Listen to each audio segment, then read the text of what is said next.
Hi there, I'm Scott, and this is Great Scott Knitting, Passover Day 8, and it is the Omer night, or Day 7. So let's get the cool stuff out of the way here real quick. Baruch atah Adonai Eloheinu melech ha'olam asher kiddushanu b'mitzvotav b'tzibanu al sfirat ha'omer. Hayom Shav.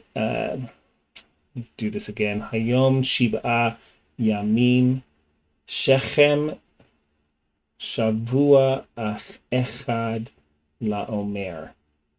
Ufta. Yeah. So that's a mouthful. Hayom Shiv'a Yamim Shechem Shavua Echad LaOmer. So that really means that today is 7 days, which is 1 week of the Omer. That's what it means. So now from this point forward, counting the Omer gets a little more challenging in Hebrew, because we don't just say it's day 8 of the Omer, or it's day 9 of the Omer from this point forward. We say it is day 8 of the which it is 8 days, which is 1 week and 2 days of the Omer. Yeah, or one week and 1 day of the Omer would be 8 days, and then 1 week and 2 days, and so on. Yeah, it gets to be crazy, but that's due to the fact that at the end of counting the Omer, is the holiday of Shavuot, which I don't know if you noticed, but in this phrase there is the term Shavua, which means week.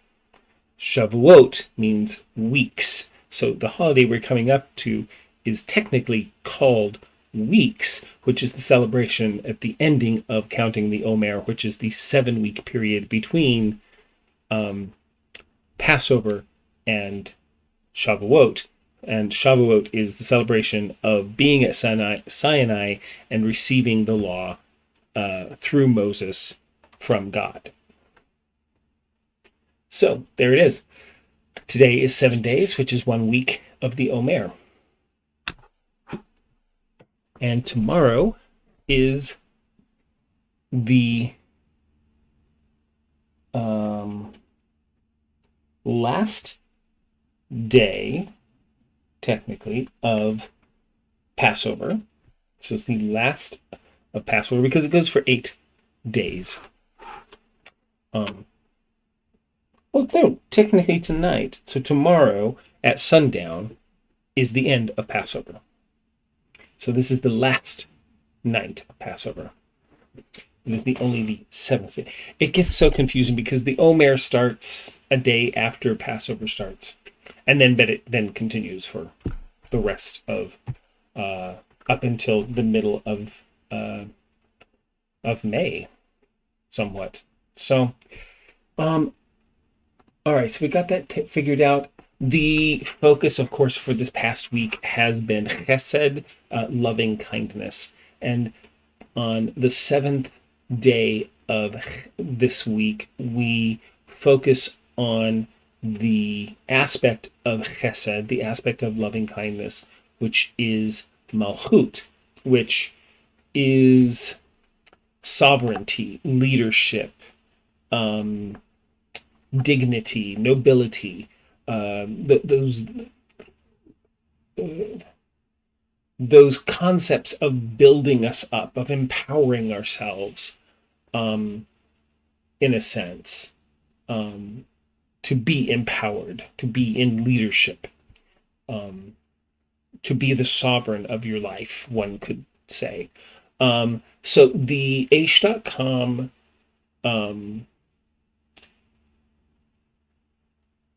meditation for this day is mature love comes with and brings personal dignity, an intimate feeling of nobility and regality, knowing your special place and contribution in the world.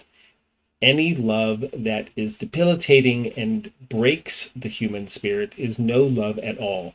For love to be complete, it must have the dimension of personal sovereignty.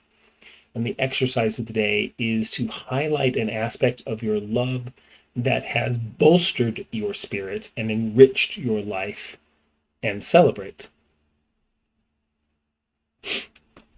So that's a really interesting take. Not unlike kind of the direction I went. One moment. I thought I was going to sneeze. Didn't happen. Yeah, so the concept of being in control of yourself, being the sovereign of your life. I kind of liked, as I was sort of looking for imagery for this concept, I liked that idea of the superhero, of kindness being one's superpower for life, for how one deals with the world at large. Oh, and with important loved ones. That that kind of brings up something that sometimes sticks with me and irritates me to some extent. Even though I try to, it's an irritant that I also do, but that others do as well. Is that with those that are closest to us, we also often do not treat as well as complete strangers. And I think part of that is, those things that we do that we wouldn't do to an acquaintance, a coworker, a stranger on the street, but to our spouse, our significant other, those that we are very close to in our family. We'll say things and we'll do things that maybe not be kind. And I think the part of that maybe causes us to go in that direction, to do those types of things, is because we trust in their forgiveness. I need to strive more for myself to not take their forgiveness for granted, but to not treat them in a way that would require them to need to forgive me as often. Yeah, that's a thought. So kindness as a superpower. Kindness in leadership, kindness in nobility, or that being kind makes you noble, makes you a sovereign of your life. That's something to really consider, is how simply being a kind person, and to do so consistently, would set you apart, would make you not better than another person, not greater than others, not to set you above others, but would set you, in a sense, set you apart, give you a nobility that, if only a sense of self-nobility. It doesn't have to be that other people treat you as though you are somehow better than they are. That's not the case. But maybe you treat yourself better than you used to, because you see the nobility in yourself, because you start to be successful at being kind with other people. And if you're not entirely always kind with other people today, and that is something you want to become, know that it's a process. It's a marathon. It's not a destination. You have to every day make that choice of kindness and love for those around us. So, interesting thoughts for this day of the Omer. So, knitting wise, fiber related wise, a couple of things have occurred on this lovely Shabbat, which Shabbat was over. So Shavua Tov, which means have a good week, because Shabbat is over and the week has begun. So I have made some progress on the color strike shawl. Okay, so before I was like here at the bottom of where these chevrons begin. And so one of the interesting things that this does is it make some room for it here. So it first starts off by doing some short rows to create these peaks. There we go. Pull it back in. And then on the color change, it starts doing some basic chevron shaping. And so, it's decreases and increases at the, decreases at the valley, increases at the peak, to then accentuate this peak that has occurred. And so that is where I have moved into. It's not hard to memorize. It's just something that takes a bit more mental effort. That and cast on April sock. Here is that yarn for the April sock. The tag. Oh, here it is.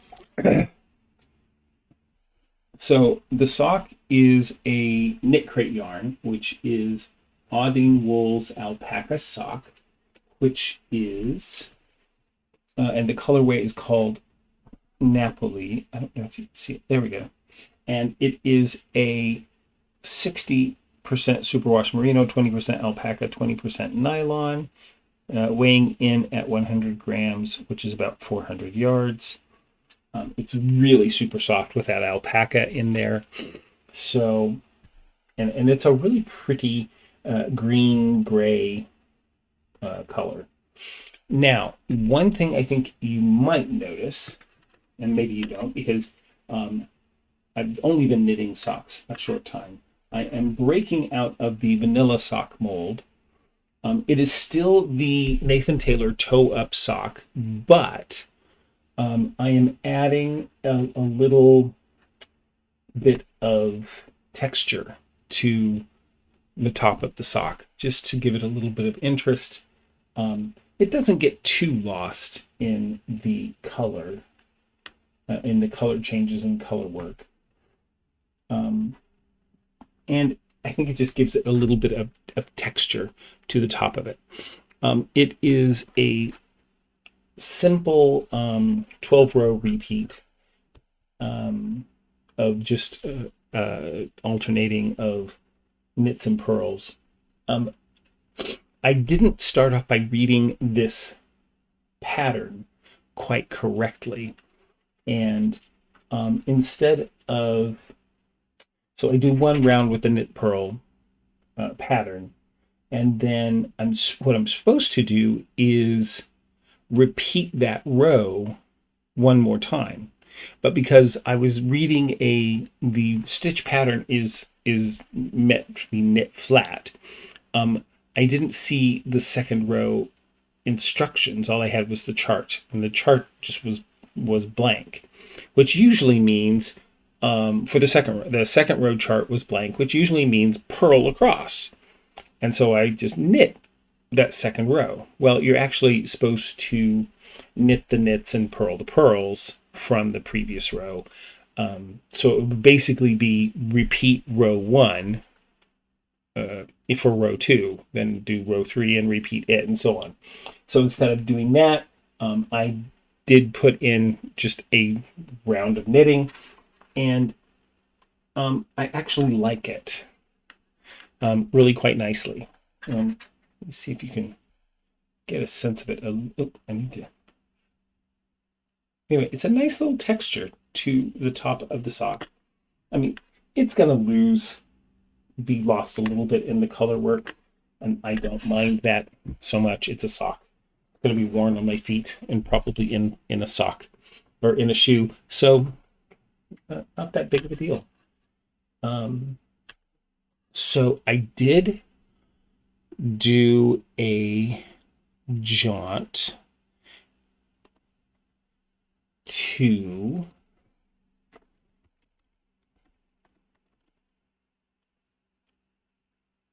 um, a local yarn shop called the Wool Market.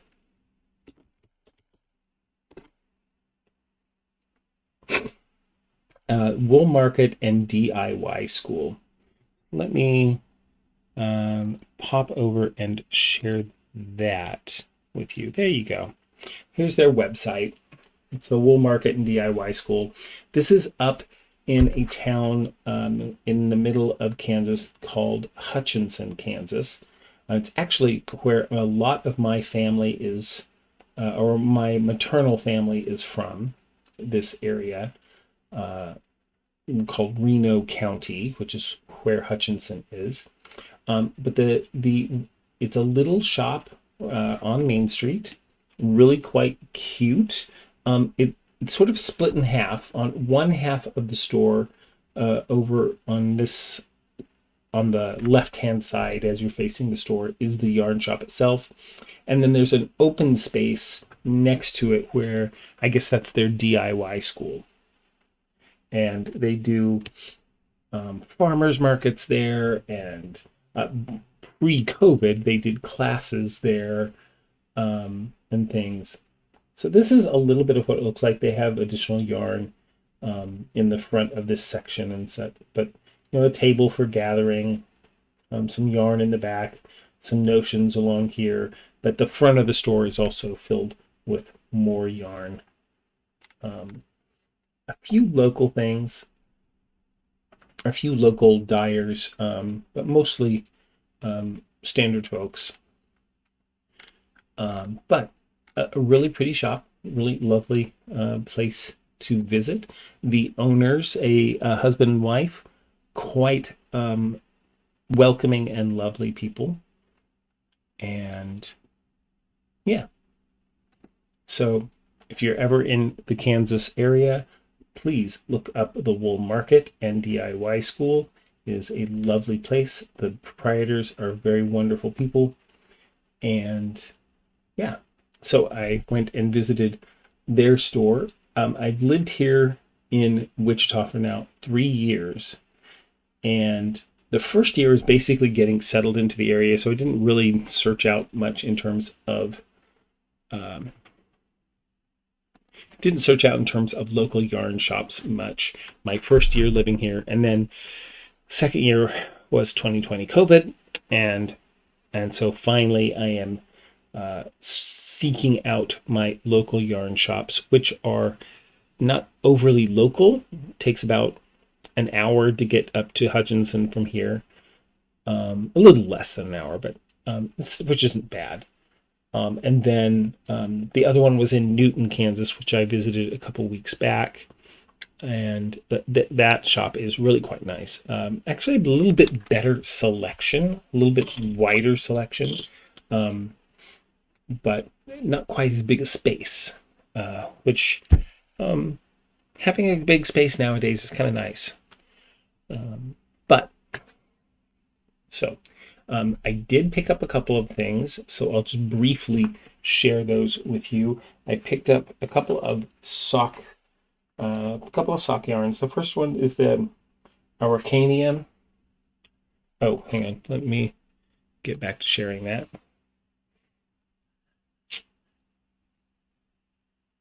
The Huasco sock. It's really pretty. Pretty color. The colorway is called Valparaiso. So it's got purple speckles on a white background with some blue and lime green and purple stuff going on there. And then Manos do Uruguay. This absolutely amazingly colored skein of sock yarn.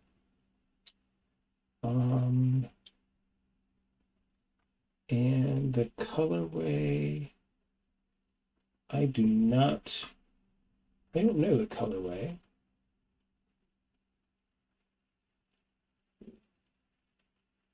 But it is absolutely beautiful. It's got these pinks and black and white. And of course the black, although it might actually be a deep, deep navy bordering on black. But anyway, just beautiful. Thought those were really pretty skeins of yarn. So picked those up, and I'll probably make some. Those will be part of my, definitely part of my sock collection at some point as we move forward with my knitting of socks. So far, I am keeping the first quarter. I have kept to my resolution. I don't know if it's a resolution. My goal for the year of knitting one pair of socks per month. So first quarter down. Second quarter, good start. Here we are still in the first week of April, and I have cast on my pair of socks for April. So that is good. I have a shawl on the needles, and that's probably as good as I'm going to get at this point moving forward, is to have a shawl and to have a pair of socks. I have my sweater, which I know I really do want to work on it. I do have a goal, sort of a thought that I might try to get it done before summer solstice. So I have through June to finish that. We'll see. The weather is going to be turning quite warm. Tomorrow we're going to hit the 80s. So that'll be fun. So I'm going to go ahead and wrap this up. We are into my 20-minute, and I kind of don't want to go too much beyond that. So thank you for tuning in, for watching, for listening to me pontificate about kindness, and I don't know about pontificate, but maybe muse about kindness and leadership and nobility. So yeah, I'm trying to think. No, this is night 8. This is it. No more Passover. I may pop on every once in a while and count the Omer with you and let you know what the topic is. Maybe even every week. I'll make sure, if not on my regularly scheduled podcast, which technically will come out tomorrow. So you may see a lot of repeat information. So I'll definitely be counting Omer every week. So stay tuned for the counting of the Omer, at least on a weekly basis. Who knows? I might just pop on randomly throughout the week and count the Omer with you all and share things that are happening and going on. So yeah, thanks for watching. You can find me on Instagram at GreatScott Knitting. You can find me on Facebook. I have a GreatScott Knitting page. You can also find me on Ravelry as GreatScott KCMO. If you enjoy this video, click the thumbs up. If you like what you find on this channel, I encourage you to look at any of the back catalog of videos that I have, either my dyeing videos or my podcasts if you're new to this channel. But if you do like it, subscribe and hit the bell icon so you're notified of when I upload new content. And ding, ding, ding, I've checked off all those boxes. Yeah, that's it. So have a wonderful evening, a wonderful Easter for those of you who celebrate that holiday. May it be fulfilling for you as a renewal, as a rebirth of your energies as we move through spring and move through a newness of this world. So may you find peace in your home and the fullness of joy for all who dwell there. Good night.